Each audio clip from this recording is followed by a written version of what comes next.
नमो हरिहन्ताणं नमो श्वेताणं नमो आयरियाणं नमो वज्रायाणं नमो लोहे सर्वसामूणं सतीर्थवीर प्रभु का जग में प्रवर्ते निज तत्व बोध पाकर सब लोक हर्षे दुर्भावना न आवे मन में कदापि निर्विघ्न निर्विकारी आराधना प्रवर्ते। हमारी चर्चा विगत दिनों से 4 बातों पर चल रही है, पाप, पुण्य, धर्म और धर्मी, जिसमें हम चारों चीज़ों को अलग अलग विवक्षाओं के माध्यम से समझ रहे हैं। जो जिनागम में अनेकों ग्रंथों में पाप की अलग विवक्षा, पुण्य की अलग विवक्षा एवं धर्म धर्मी की भी अलग अलग विवक्षा दी गई है। तो हम उन सारी विवक्षाओं को एक कंपैरेटिव स्टडी के तौर पर ये हम देख रहे हैं। आज हम एक नए बिंदु पर चर्चा करेंगे, उसमें वो है आधार। आधार में देखें तो पाप के अंदर अपन सबसे पहले देखते हैं, यदि पाप को उपादेय माने तो मोक्ष मार्ग नहीं चल सकता। आधार की चर्चा में पहला बिंदु क्या ले रहे हैं, पाप में अगर पाप को उपादेय माने तो मोक्ष मार्ग नहीं चल सकता। साथ ही पुण्य को उपादेय माने तो भी मोक्ष मार्ग नहीं चल सकता। दोनों के अंदर उपादेय की बात कर रहे हैं, क्योंकि पुण्य पाप को अच्छा माने तो उपादेय माने तो मोक्ष मार्ग नहीं। जैसे पुण्य पाप होना ये बुरा नहीं, ये पुण्य पाप है वो भूमि का अनुसार जिस भी गुणस्थान में होंगे वो पुण्य पाप होंगे, वो बुरा नहीं, होना बुरा नहीं, उसे अच्छा मानना ये बुरा है। ये पाप अच्छा है, पाप क्रिया अच्छी है, पाप भाव अच्छा है, ये मानना बुरा है। पुण्य को भी इसी तरह से अच्छा मानना, भला मानना ये बुरा है। जैसे ज़रूरत पड़ने पर हम किसी से उधार मांगते हैं, ज़रूरत पड़ती है उधार ले लेते, अपने किसी से ले लेते, उधार मांग लिया तो वो गलत नहीं, लेकिन बार बार मांगते ही रहे तो आदत पड़ जाए तो ये गलत है। उसी प्रकार पुण्य पाप भूमि का अनुसार होते हैं, कोई बात नहीं, लेकिन उसे भला मानना, उसे ही अपन शुभ क्रिया या शुभ भाव को ही धर्म रूप माने तो ये गलत है, जैसे हमने पूर्व बिंदुओं में चर्चा की थी। और साथ ही देखिए, अपन स्थूल रूप से भी देखें तो पूजा करना बुरी बात नहीं, सटावश्यक के पालन करते पूजा करना बुरी बात नहीं, लेकिन यदि पूजा ही कर रहे हो, 50-50 वर्ष हो गए लेकिन पूजा ही कर रहे हो, एक स्टेप भी आगे नहीं बढ़े। जैसे आप पहली बार आपने केवल रवि किरणों वाली पूजा पढ़ी, तब आपके परिणाम पहली बार पढ़ने पर कितने रोमांचित हुए थे, और अब आज वो चीज़ आप पढ़ रहे हो, वही की वही पूजा आज पढ़ रहे हो, अगर आपके परिणामों में उससे बढ़ोतरी नहीं होती, जैसे आपकी कल पूजा आपने करी तो कल से ज़्यादा आपके विशुद्ध परिणाम आज नहीं होते, तो फिर घाटे का सौदा हो गया। या फिर ऐसा हो जाता है कई बार कि रोबोटिक क्रिया हो जाती है, माने कि रोबोट को अंदर मेमोरी कार्ड या चिप फीड कर दिया तो रोबोट अपना काम करता रहता है। ऐसे ही हम पूजा या और भी जितनी भी स्वाध्याय आदि क्रिया है, क्या हम वैसे ही तो नहीं कर रहे। उसके अंदर यदि स्वलक्ष्य हो, उसमें अपने विशुद्ध परिणाम जुड़े हो, तो वो स्वाध्याय या पूजा कार्यकारी होती है या उससे लाभ होता है, नहीं तो फिर वो रोबोटिक क्रिया की तरह चलता रहेगा। तो करना क्या है कि भाई पूजा पाठ स्वाध्याय इत्यादि कार्य हो, लेकिन उसके अंदर हम उसको क्या माने, भला ना माने, उसी को ही हम सर्वस्व ना माने। क्यों, उससे ऊपर उठने की बात अगर कहे तो पूजा करते करते भी पूज्य का स्वरूप जानने समझ में आए कि किसकी हम पूजा कर रहे हैं और ये पूज्य कैसे बने, और वैसा ही पूज्य स्वभाव मेरे अंदर है और अपने पूज्य स्वभाव को देख ले तो पूजा की सार्थकता पूरी होती है। ऐसे ही स्वाध्याय के अंतर्गत भी देखना। धर्म के अंतर्गत यहाँ पर क्या कह रहे हैं इस बिंदु के अंदर कि धर्म में मोक्ष मार्ग एवं मोक्ष मार्ग की सिद्धि होती है। धर्म से क्या होता है कि जब धर्म प्रकट होता है तो मोक्ष मार्ग प्रारंभ होता है, और मोक्ष मार्ग प्रारंभ होते ही जिसके आश्रय से धर्म प्रकट हुआ वही विधि बार बार अपनाने पर क्या होता है? मोक्ष होता है। ये धर्म के अंदर चर्चा हुई। और साथ में देखें तो धर्मी, धर्मी क्या है? मोक्ष एवं मोक्ष मार्ग का आधार है। आपने लाइन सुनी होगी, धर्म धर्म सब कोई कहे, धर्म न जाने कोई, धर्मी को जाने बिना धर्म कहाँ से होय। धर्मी को जाने बिना धर्म कहाँ से होय? आपने एक धर्मदास जी शुल्लक जी का नाम सुना होगा, जिन्होंने सम्यक ज्ञान चंद्रिका, सम्यक ज्ञान दीपिका एक ग्रंथ लिखा है।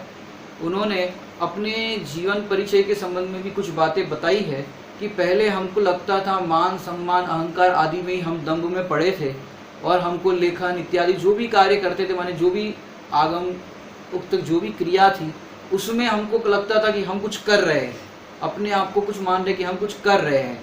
लेकिन जब हमें पता चला कि हम तो कुछ नहीं कर रहे, और जब किसी को हमने पूछा भाई हम इतना सब कुछ कर रहे हैं तो मोक्ष मार्ग हमें प्रकट हुआ कि नहीं हुआ, तो उन्होंने कहा देखने वाले को देख, अंधा है क्या? इस तरह के कथन सुनने पर उनको अंदर में इतना सा, माने ये बात अंदर में इतनी बैठ गई, जैसे कुत्ते के कान में कीड़े पड़ जाए तो उसको चैन नहीं पड़ता, उसी प्रकार ये बात सुनते ही उनको चैन नहीं पड़ी। किसको? धर्मदास जी शुल्लक जी को। और फिर बार बार विचार मंथन करने पर उन्होंने फिर अपने परिचय और अपने जो भी लेखन कार्य किया उसमें उन्होंने लिखा, फिर हमें प्राप्य की प्राप्ति हुई, मैंने अपना आनंद व्यक्त किया कि अब तक हम बाहर की क्रिया और ये सब भी अपना आनंद मान रहे थे और हम कुछ कर रहे ऐसा मान रहे थे, लेकिन जब समझ में आया कि देखने वाले को नहीं देखा, मैंने अभी जो चर्चा चल रही है, धर्मी को समझे बिना धर्मी को जाने बिना धर्म कहाँ से होए, कि भैया जितने तू उपाय धर्म प्रकट के करता है, और लोग में तो बात करे, कोई कहे कि भैया एक बीड़ी दे दे तो धर्म हो जाए, और कोई चीज़ ऐसे दे दे, दान दे दे, रोटी दे दे तो धर्म हो जाए, कि भैया और लोगों की तो बात छोड़ो, यहाँ कह रहे तू सच्चे देव शास्त्र की भी तेरी जितनी भी आयु है तब तक पूजा करता रहे, और भी जितने भी शतावश्यक के कार्य कहे गए हैं वो भी करता रहे, लेकिन तू एक आवश्यक है वो नहीं समझेगा तब तक तुझे धर्म की प्राप्ति नहीं होगी, माने वहां तक भी नहीं होगी। क्यों? भगवान हमें क्या बता रहे हैं कि तू अपना प्रभु अपने में है ये देख। अगर हम वो नहीं देखे और भगवान की भक्ति करते रहे, भाई आप ही सब कुछ हो, आप ही तारणहार हो, भगवान भरोसे पड़ा रहा, भरपूर सुखी कर दोगे तुम, या सोचे सन्मुख खड़ा रहा, ऐसे उनको ही सर्वस्व मानता रहे, चरणान युग की जब बात आएगी तब तो यही कथन किया जाएगा। जब उनके बहुमान की बात आएगी, गुणानुवाद की बात आएगी, तब तो कथन ऐसा ही होगा। कैसा होगा? देव शास्त्र गुरु तो सर्वोत्कृष्ट पदार्थ, उनकी भक्ति इत्यादि में तो इस तरह से ही कथन होगा कि तुम ही तारणहार हो। लेकिन वो क्या बता रहे कि मैं तारणहार नहीं हूँ, तेरा तारणहार तू स्वयं है, तेरे आश्रय से ही तेरा सुख प्रकट होगा। ऐसे ये अनंत तीर्थंकर भगवान हुए और जितने भी हुए वो सारे हमको दिशा बता रहे, दशा तो हमको स्वयं प्रकट करनी पड़ेगी। जैसे माइलस्टोन होता है, आपको यहाँ मुंबई से पूना जाना हो तो रास्ते में माइलस्टोन आता है, वो क्या दिखाता है कि भाई यहाँ से इतना दूर है पूना। अब कोई माइलस्टोन पर ही बैठ जाए तो भैया हम पहुँच जाएंगे, इस पे लिखा है 300 किलोमीटर दूर है, तो माइलस्टोन पर ही बैठ जाए तो बोलो भैया पहुँचा देगा माइलस्टोन कि नहीं पहुँचाएगा। इसी तरह यदि हम भगवान के चरण ही पकड़ ले या फिर शास्त्र स्वाध्याय में ही लगे रहे कि भाई ये हमें तार देंगे, तो ऐसे कोई तारने वाला नहीं है। ये आली दुआली का मार्ग नहीं है, वो दे दे और हम ले ले, इस तरह का मार्ग नहीं। वहाँ तो विधि बताई। जैसे आप लोग कुकिंग करते हो, रसोई बनाते हो, तो पहले के ज़माने में तो क्या माता सिखाती थी बहनों को, बच्चियों को सिखाती थी, तो रसोई सीख जाते थे। और आजकल की थोड़ी पढ़ी लिखी होती है तो क्या करते हो, वो तरला दलाल की एक पुस्तक आती है और पुस्तक के अंदर सब लिखा रहता है, तो ये हलवा बनाना तो कितना कितना चम्मच क्या डालना, कितना क्या करना। अब वो पुस्तक में पढ़ा, अब पुस्तक को ही पढ़ता रहे तो बोलो पेट भरेगा क्या? आपके घर अंदर कोई डिश बनेगी कि नहीं बनेगी किचन में? कि वो पुस्तक को पढ़ता रहे तो किचन में कोई चीज नहीं बनेगी, ना तेरा पेट भरेगा। ऐसे ही हम ग्रंथों को पढ़ते रहे, लेकिन जो ग्रंथों में विधि बताई है उस विधि की प्रोसेस नहीं करे तो यहाँ पर भी जो अनंत ज्ञान रूपी सुख रूपी हलवा है वो कैसे बनेगा? उसका भोग तुम कैसे करोगे? वो बुक के अंदर तो विधि बताई है शास्त्रों के अंदर तो विधि बताई है, अब आपको वो प्रैक्टिकल प्रोसेस करनी है। अभी हमने 1-2 दिन पहले चर्चा की थी, पाप का उदय आए तो क्या करना। अब वो ग्रंथों में सारे वर्णन दिए, प्रथमानुयोग की घटनाएं और सब कुछ बताते हैं। द्रव्यानुयोग से तो क्या बताते हैं, सिद्धांत बताते हैं। एक द्रव्य दूसरे द्रव्य को सुखी भी नहीं कर सकता, दुखी भी नहीं कर सकता, ये द्रव्यानुयोग। और जिसको ऐसा द्रव्यानुयोग का श्रद्धान हुआ है उसको प्रथमानुयोग जो है वो दृष्टांत रूप भाषित होता है, ऐसा टोडरमल जी फरमाते हैं। तो दृष्टांत रूप भाषित होता है। अब हमें भी यदि पाप का उदय आता है तो उस परिस्थिति के अंदर हमें क्या करना चाहिए, जो विधि ज्ञानियों ने अपनाई वही विधि यदि हम अपनाएंगे तो हम भी उस पाप के उदय में भी मस्त रहेंगे। ज्ञानी तो यही काम करते हैं, उनको चाहे जैसा उदय आए वो तो आनंदित रहते हैं, उनको क्यों कोई फर्क नहीं पड़ता, क्योंकि उन्होंने धर्मी का आश्रय किया है। जैसे आपने देखा होगा आजकल नकली फूल आते हैं, नकली, आजकल सब चीजें नकली आ गई, आपने देखा होगा। आप घरों में देखो फल भी नकली रखे रहते हैं, फल होते हैं आजकल, फल भी नकली रखे रहते हैं। अब फूल भी नकली है, अब फूल घर में नकली लगाए हो और उसमें इत्र की सुगंध डाल दी हो। अब वो इत्र की सुगंध डाली है तो कितनी देर तक सुगंधी देगा, कुछ समय तक देगा कि भैया नकली फूल की सुगंधी कुछ देर तक आ सकती है, लेकिन असली फूल की सुगंधी, ये असली की तो बात ही क्या करना। ऐसे तू बाहर के जितने भी ये कार्य है, चाहे ये शटावश्य के कार्य कहो, स्वाध्याय इत्यादि के कार्य कहो, उसके बल पर तू कितने देर तक आनंदित रह सकता है। जैसे ही वो विषय छूटेगा या जैसे ही वो तू अवलंबन छोड़ेगा तो फिर क्या होगा, फिर तू वही चीजों में लग जाएगा। तो यहाँ पर तो कह रहे हैं प्राथमिक भूमिका के अंदर कहे, प्राथमिक भूमिका में, तो वहां पर समय सार जी की भाषा में कहे तो वहां पर कहा है दुर्बल को जो लाठी त्यो हस्तावलंब है, कि दुर्बल व्यक्ति को लाठी हस्तावलंब है। अब कोई व्यक्ति लाठी पकड़ के चलता रहे तो क्या होगा, तो कह रहे हैं भैया कि दुर्बल को लाठी हस्तावलंब है, लेकिन जो समर्थ है उसके लिए तो उसको लाठी की जरूरत नहीं। तो हमको जब प्राथमिक भूमिका में है, स्वाध्याय इत्यादि कार्य में पहले लगे हैं, तब तो स्वाध्याय एकदम करना चाहिए, प्रॉपर करना चाहिए, ग्रंथों को पढ़ना चाहिए, सब करना चाहिए। लेकिन कब तक ग्रंथों को पढ़ना, उसका सार तो समझ में आना चाहिए ग्रंथों का। ये सारे ग्रंथों का सार है ये धर्मी को समझना, धर्मी का अनुभव, ये सारे ग्रंथों का सार। अब एक मुनिराज को याद करो आप, कौन से मुनिराज, शिवभूति मुनिराज। अब शिवभूति मुनिराज को ग्रंथ की कोई गाथा याद नहीं, और तो कहते हैं नमोकार मंत्र भी प्रॉपर याद नहीं रहता था, इतना क्षोभहीन था। बताने की बात यह है कि ज़्यादा याद नहीं रहता था, लेकिन उनके गुरु ने बताया कि भाई इनकी ज़्यादा योग्यता नहीं है कि ये और ग्रंथों को पढ़कर याद करे, या इतनी इनकी योग्यता नहीं है। तो उनको तो बस मूल बात बता दी, क्या बताई, तुस मांस भिन्नम, दाल अलग है छिलका अलग है। उसी तरह ये देह है वो क्या है, छिलका है, और उसके अंदर जो भगवान आत्मा है वो कौन है, दाल है। इस तरह से उनकी भाषा में समझाया।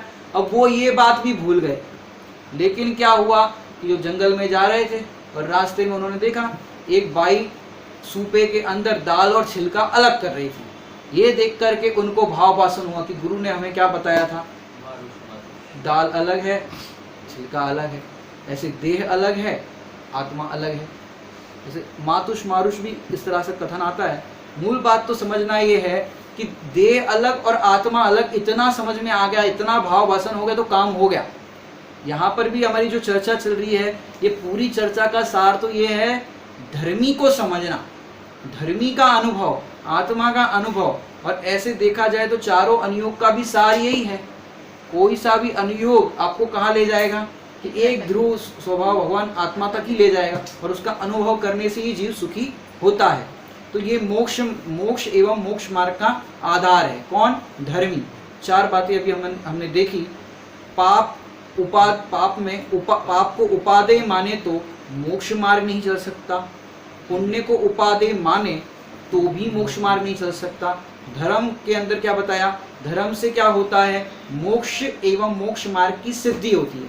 और धर्मी से कि धर्मी मोक्ष एवं मोक्ष मार्ग का आधार है, माने आत्मा को आधार का। लोग कहते भी आत्मा आत्मा की बात करते हो, कुछ और बात तो करो। अरे भैया शास्त्रों में से यदि आत्मा को निकाल दो फिर बचेगा क्या, यही तो आधार है। किसकी चर्चा करना, आत्मा के बिना है ही क्या इसमें।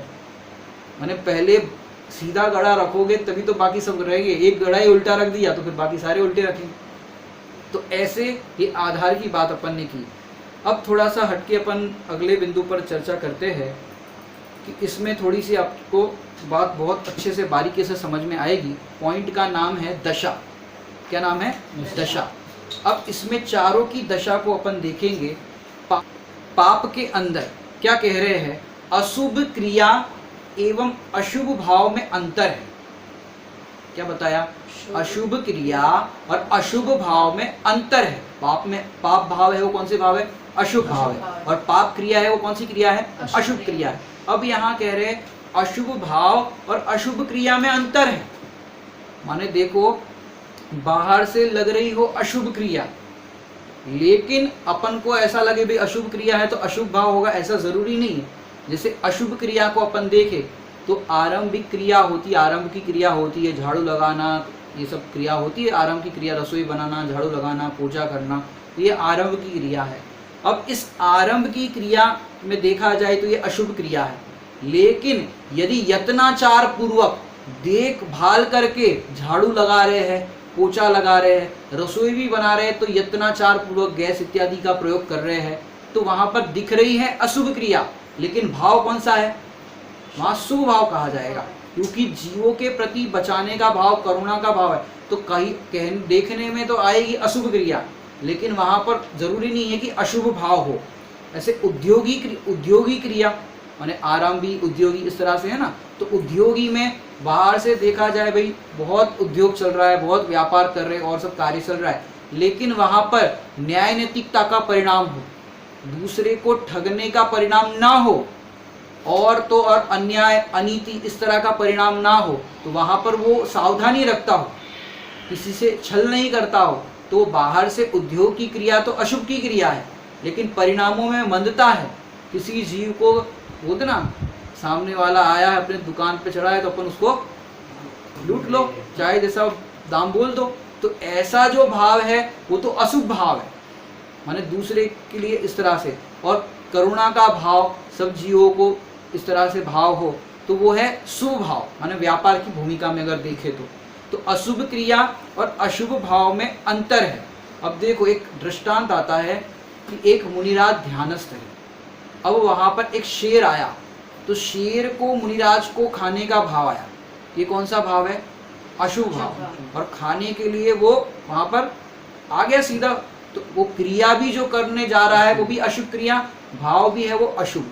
अब वहां पर एक जंगली सूअर था, वो जंगली सूअर को, मुनिराज को बचाने का परिणाम आया, और शेर को मारने का, क्योंकि शेर मुनिराज पर हमला करने जा रहा था। अब वो दोनों की क्रिया तो लड़ने की जो दिख रही है, सूअर की और शेर की, मरने मारने का भाव, वो शेर कह रहा है सूअर को मैं तुझे मार डालूंगा, सूअर कह रहा है मैं तुझे मार डालूंगा।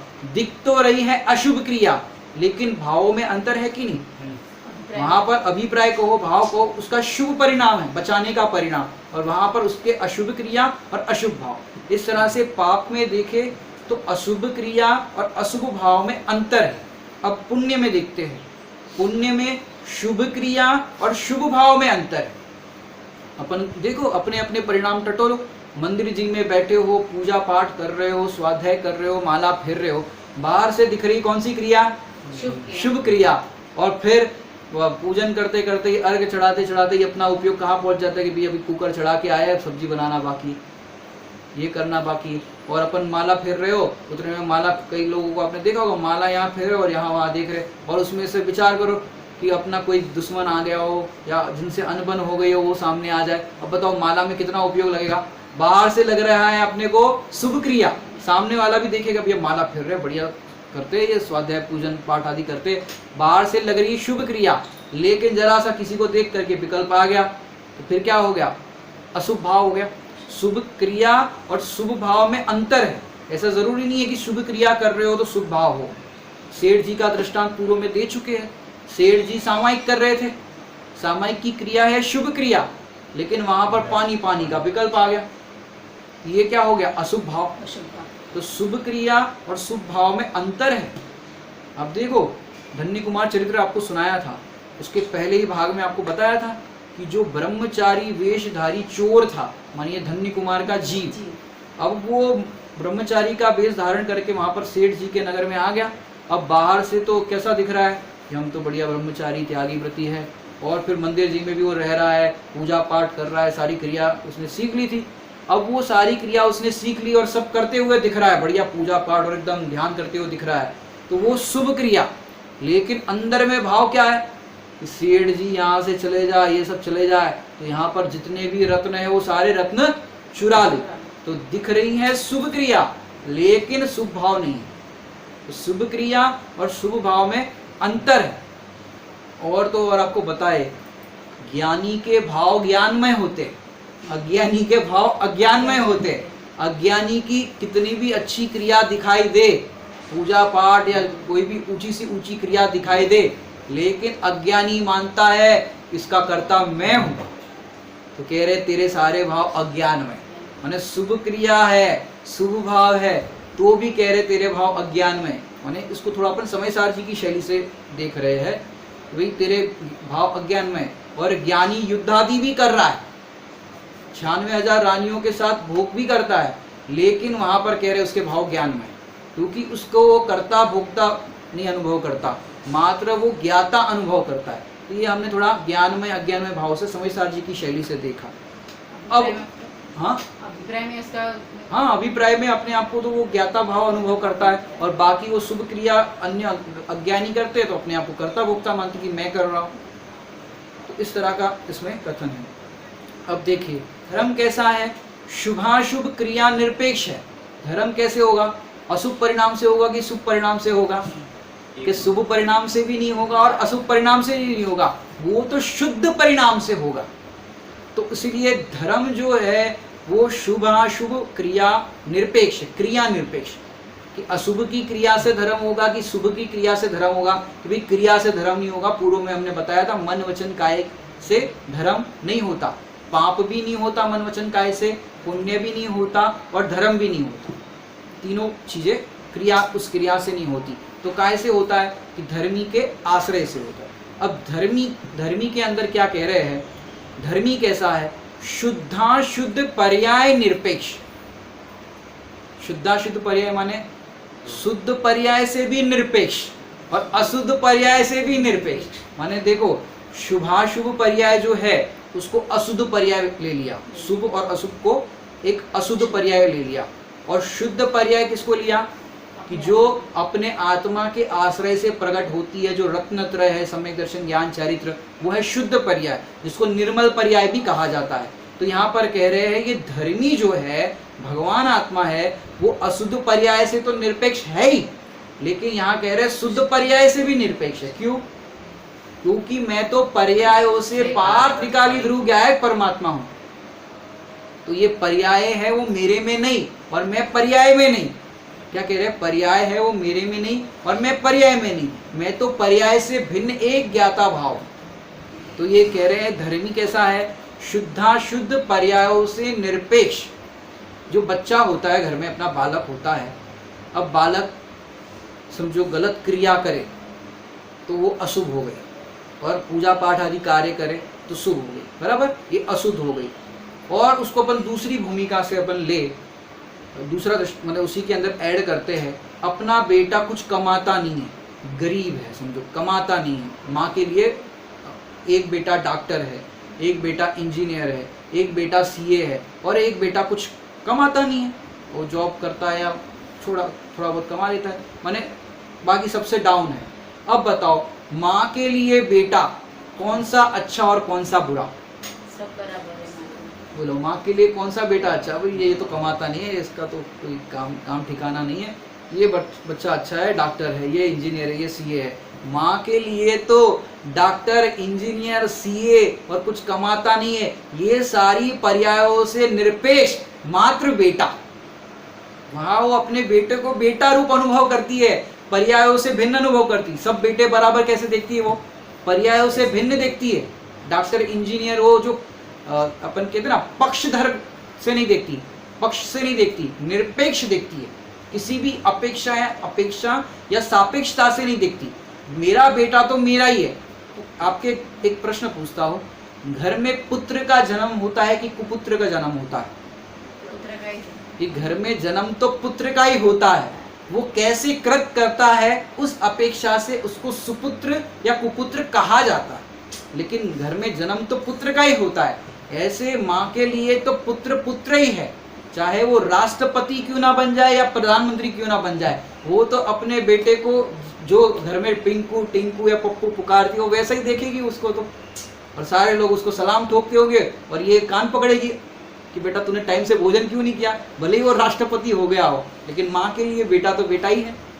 तो यहाँ पर धर्मी वो कैसा है कि शुभाशुभ पर्यायों से तो निरपेक्ष है ही, लेकिन देखो अशुद्ध पर्याय होने पर मैं घटता नहीं, कल अपन ने अगुरु लघु की चर्चा की थी, अशुद्ध पर्याय होने पर घटता नहीं और शुद्ध पर्याय होने पर बढ़ता नहीं। सम्यक दर्शन ज्ञान चरित्र होगा, केवल ज्ञान होगा तो मैं बढ़ जाऊंगा कि नहीं बढ़ जाऊंगा? कि मैं बढ़ूंगा नहीं। और अशुद्ध पर्याय हो जाएगी तो घटूंगा कि नहीं? कि घटूंगा नहीं, घटूंगा भी नहीं और बढ़ूंगा भी नहीं।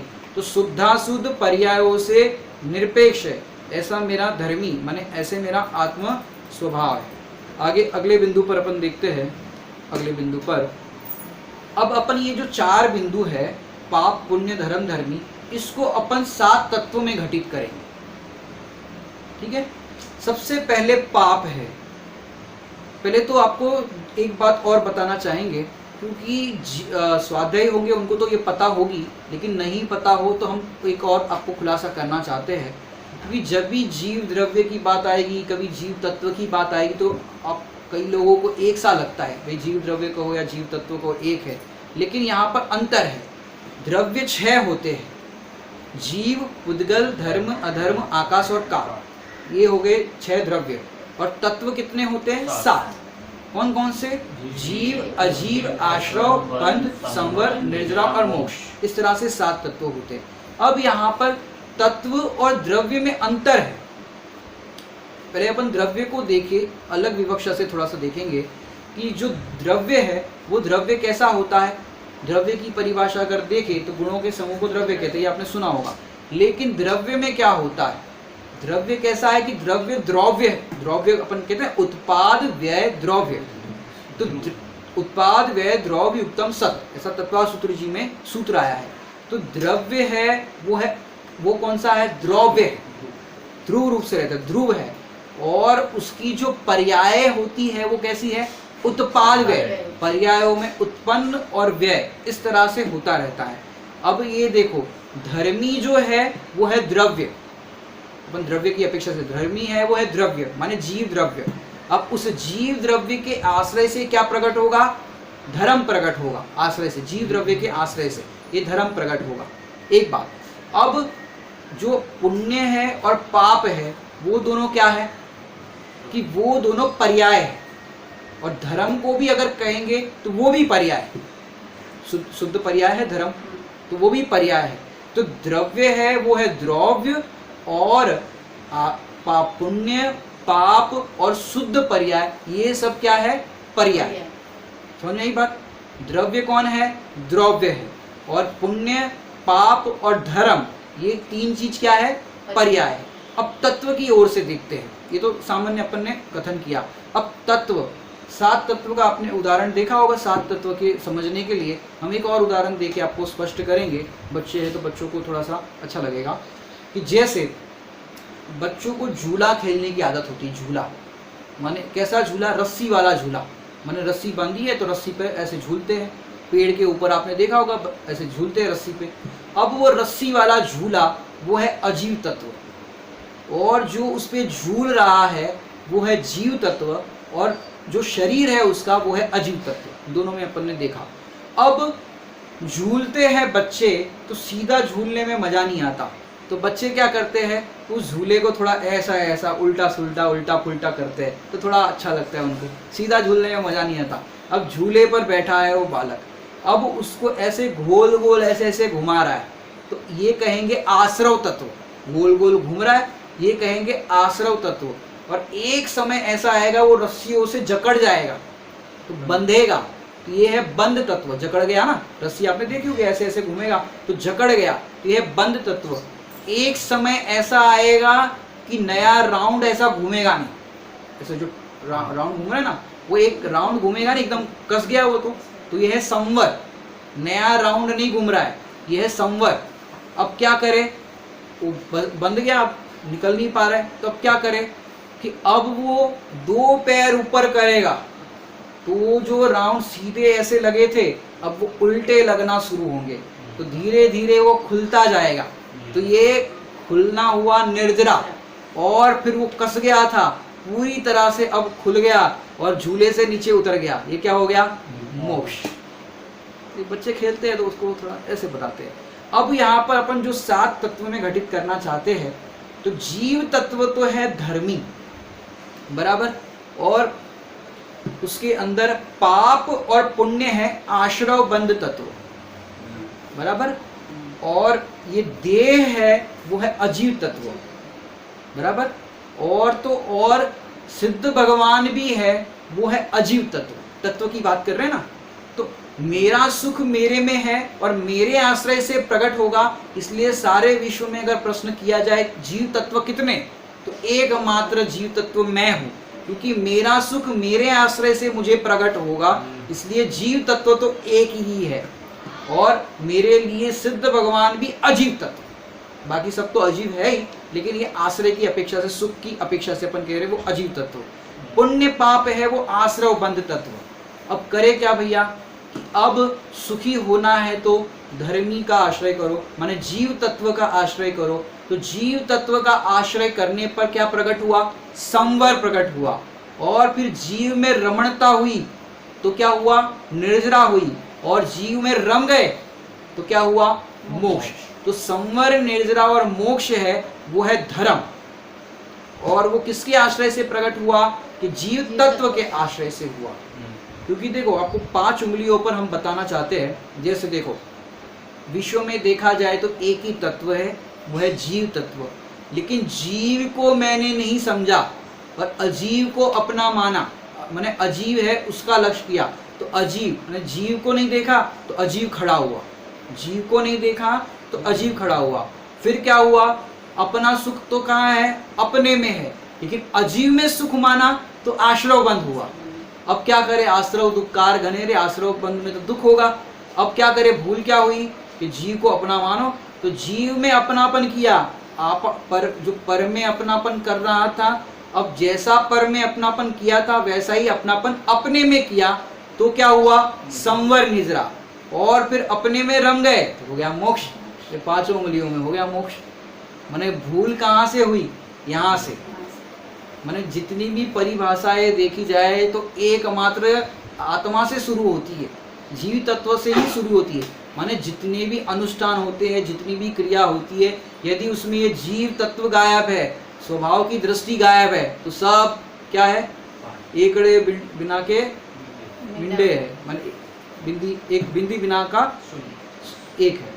तो देखो, तो क्या बताना चाहते हैं आपको, कुछ बता रहे थे जी, बहुत सुंदर बात है,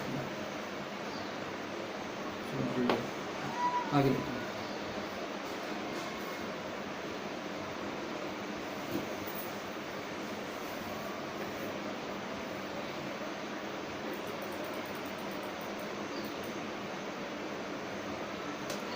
तो तत्व है, ये जीव तत्व है, और वो उसका स्वभाव है, जो भाव है वो समझना, उससे प्रकट होता है धर्म।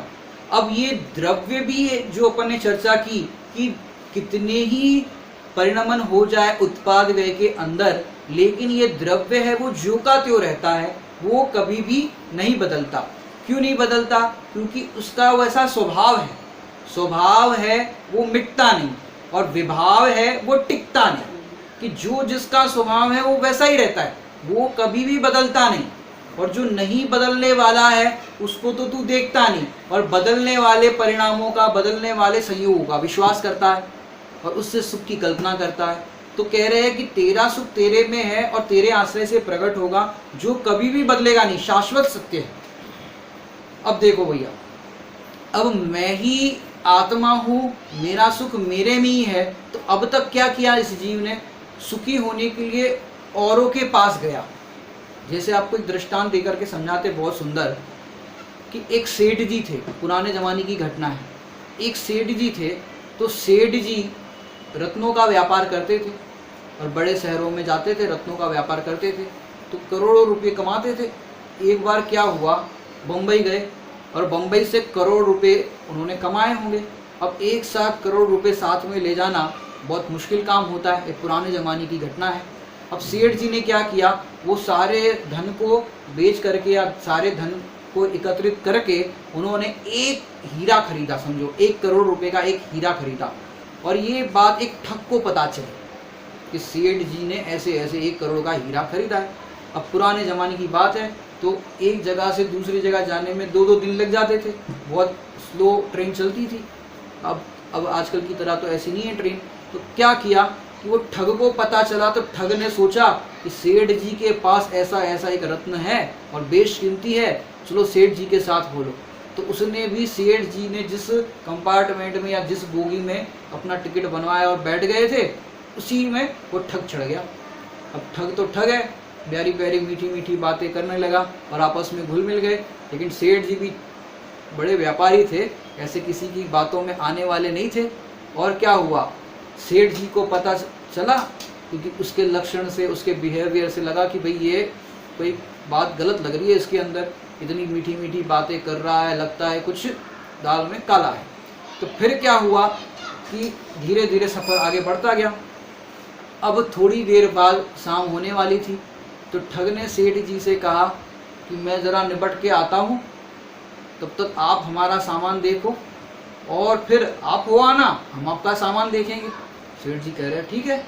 अब क्या हुआ, ठग तो गया फ्रेश होने के लिए। अब सेठ जी ने सोचा कि जैसे ही वो वापस आएगा और मैं जाऊंगा फ्रेश होने के लिए, वो मेरा सामान टटोलेगा और हीरा ले जाएगा। अब क्या करे, तो सेठ जी ने जो हीरा था, वो हीरा कहाँ रख दिया, वो चोर के, माने ठग के थैले में रख दिया। अब फिर सेठ जी तो निश्चिंत हो गए। अब सेठ जी गए निपटने के लिए, फ्रेश होने के लिए गए। अब वो चोर सेठ जी का पूरा सामान टटोलने लगा, सब कुछ देखने लगा। अब हीरा मिला नहीं। उतने में दरवाजे की आवाज़ आई, तो सारा सामान व्यवस्थित करके बैठ गया। अब सोने का समय आ गया, सो गए। सवेरे फिर वही बात, सेठ जी और दोनों उठ गए। और फिर उस सेठ जी ने कहा एक काम करो, पहले हम आज फ्रेश होके आते हैं, तब तक तुम हमारा सामान देखना। अब सेठ जी गए फ्रेश होने के लिए, और फिर उतने में ठग ने क्या किया, फिर से वही काम कि अच्छे से देख लूँ कहीं कपड़ों के अंदर रत्न ना रख लिया हो, और पूरा सामान छान मारा, लेकिन हीरा कहाँ से मिलता। और फिर यही बात हो गई, सेठ जी आ गए और फिर वो ठग निपटने के लिए गया, फ्रेश होने के लिए गया। अब सेठ जी ने क्या किया, वो रत्न निकाल करके अपने पास अब रख लिया, और अगला स्टेशन आना था, तो उतरने का समय था। अब क्या हुआ, वो जो ठग था, ठग को तो हीरा मिला नहीं। वो बहुत परेशान हो गया कि इतनी लंबी यात्रा तय करके आया और मेरा जो काम था वो तो हुआ नहीं।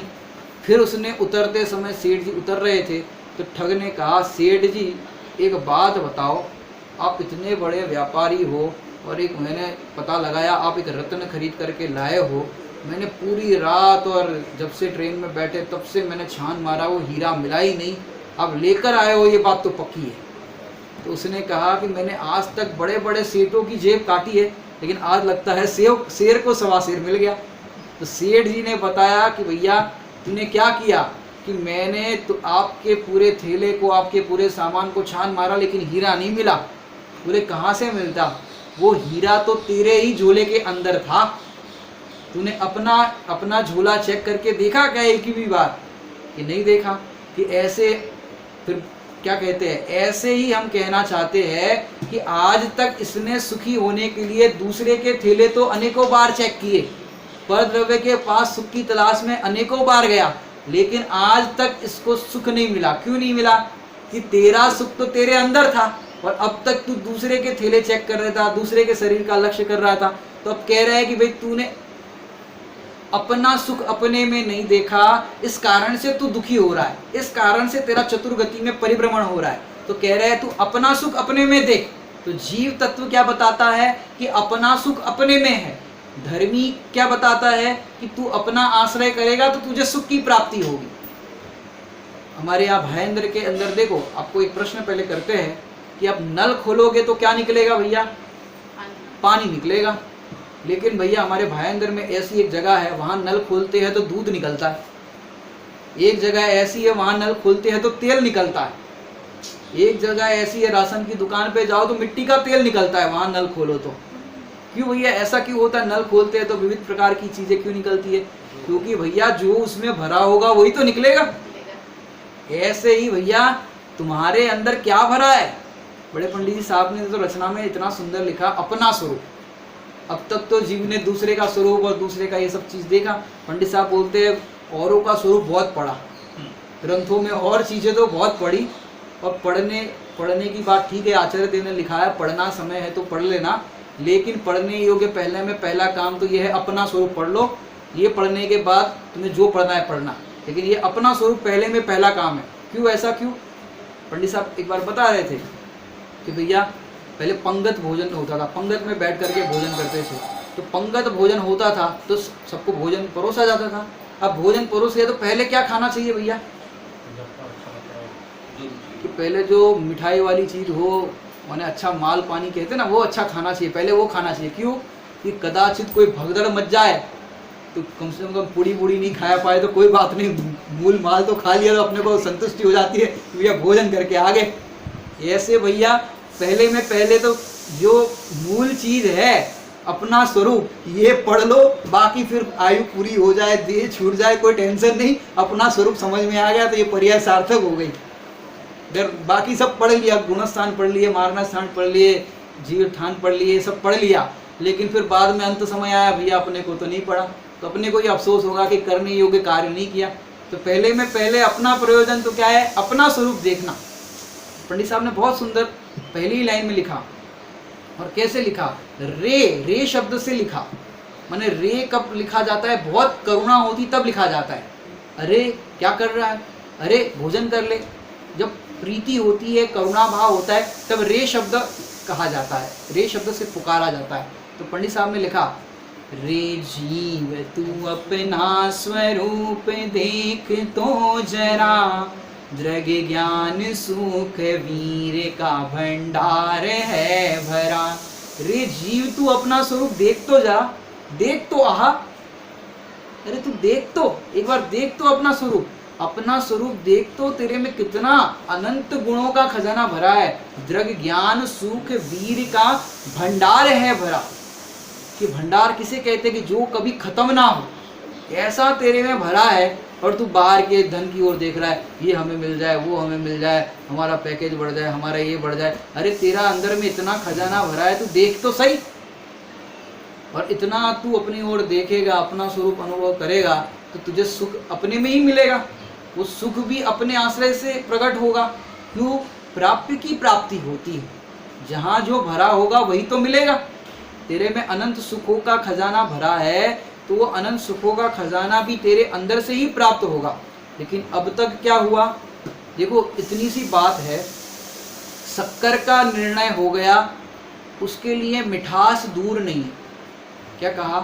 शक्कर का जिससे निर्णय हो गया, दूध मीठा करना है, फीका है दूध, मीठा करना है। अब शक्कर का जिसे निर्णय होगा कि भाई दूध मीठा करने का उपाय क्या है? शक्कर। अब शक्कर का जिसे पता चल गया, उसके लिए मिठास कितनी दूर है? तो उसके लिए मिठास दूर नहीं है। ऐसे हमें आज पता चला कि अपना सुख अपने में है, और अपना आश्रय करने पर सुख प्रकट होता है। अब सुख कितना दूर? इस सुख तो हमसे दूर ही नहीं है। बस तू कर क्या? स्वीकार कर। सुन समझ चेत निज को समझ ले, मात्र ज्ञायक हूँ स्वीकार कर ले।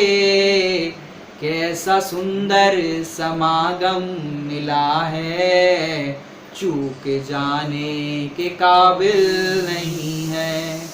आत्मन आया ये अवसर सुनहरा, चूक जाने के काबिल नहीं है। अब तक देखो हमारे साथ, आपको पता है महावीर भगवान भी हमारे साथ खेले हैं। आपने उनके साथ भी खेला है, आपने आदिनाथ भगवान के साथ भी खेला है। जैसे बचपन में लोग खेलते हैं ना, खेल खेलते हैं, वैसे तुमने भी खेला है उनके साथ। वे कहाँ पहुँच गए? वे भगवान हो गए, और तुम यहाँ पर ही बैठे हो अभी। उनके साथ खेले, और तुम अब तक क्या हुआ? तुमने अब तक घाटे का सौदा किया है। व्यापार तो किया, लेकिन कैसा किया? व्यापार किया वो घाटे का किया। फायदा किसको कहते हैं? दुकानदारी में फायदा हो वो फायदा नहीं, यहाँ पर तेरे परिणामों में विशुद्धता हो, तेरे परिणामों के अंदर सम्यक दर्शन ज्ञान चरित्र की प्राप्ति हो, तो तेरे जीवन के अंदर फायदा हुआ। नहीं तो फिर बाकी बाहर का फायदा से तेरे को क्या लाभ? तेरे को तो कोई लाभ नहीं हुआ। तो यहाँ पर कह रहे हैं, एक धन्नालाल जी पंडित जी हुए ग्वालियर वाले, वो सुनाते थे बहुत सुंदर। सौदा घाटे का कर हाथ माथे पे धर रोवन लागा, सारे साथी जगे तू न जागा। सारे साथी जगे माने तेरे साथ रहने वाले महावीर भगवान, आदिनाथ भगवान, और ये श्रुत पंचमी पर्व मनाने वाले ना, तो ये जो भूतबली पुष्पदंत आचार्य, दर्शन आचार्य, उनके साथ रहे हो। अब वे लोग देखो कितनी उनकी भूमिका बढ़ गई आगे, और हम देखो कहाँ है। तो क्या करें? लौकिक में भी आप लोग एक दूसरे के साथ प्रतिस्पर्धा करते हो, फैशन और भोगों की प्रतिस्पर्धा करते हो। यदि करना ही है तो तुम फैशन और भोगों वालों के साथ प्रतिस्पर्धा मत करो, ज्ञानी आराधक जीवों के साथ प्रतिस्पर्धा करो। कैसी स्पर्धा? अरे ये हमारे साथ खेलते थे, ये हमारे साथ रहते थे, और आज ये भगवान बन गए, और आज ये छठे सातवें गुणस्थान में झूल रहे, और हम यहाँ पर पड़े हैं। तो प्रतिस्पर्धा भी करना है तो उनके साथ करो। तो क्या होगा कि आप अपनी विशुद्धि बढ़ाओगे, उन जैसा बनने की भावना बनाओगे, और एक दिन ऐसी भावना क्या होगी? क्योंकि सुना होगा, भावना भवनाशिनी, भावना भववर्धनी। ऐसी भावना को भाते भाते स्वरूप की भावना होगी, और स्वरूप को भाते भाते एक दिन आप भी भगवान बन जाओगे। ऐसे हम सब भी भगवान बने, इसी मंगल भावना से विराम देते हैं। ओम नमः शिवाय।